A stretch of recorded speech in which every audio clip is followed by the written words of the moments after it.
Next theme 3 political systems and governance. దీనిలో topics ఏమున్నాయి next చూస్తే early life to settled life, kingdoms and empires.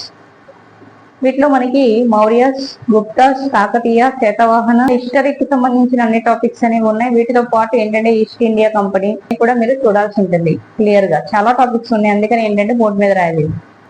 Next theme 4 social organization and inequity. దీనిలో మనకు చూస్తే women కి సంబంధించి ఉమెన్ మూవ్మెంట్ ఇవన్నీ కూడా ఇవ్వడం జరిగింది.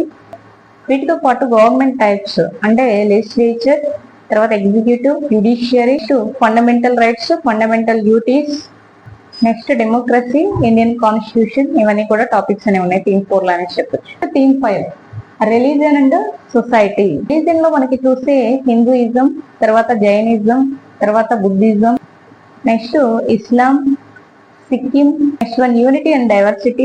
నెక్స్ట్ టాపిక్ మనకి దీనిలో భక్తి మూవ్మెంట్, ఇవన్నీ కూడా రిలీజియన్ అండ్ సొసైటీకి సంబంధించి ఉన్నాయి. Next theme 6 culture and communication. దీనిలో మనకి ఏం టాపిక్స్ ఉన్నాయంటే early civilization, next Vedic period, Vedic literature, Indian culture, languages, ఇవన్నీ కూడా మనకి థీమ్ 6 లో అంటే కల్చర్ అండ్ కమ్యూనికేషన్ లో ఇవన్నీ కూడా మనకి ఉన్న టాపిక్స్.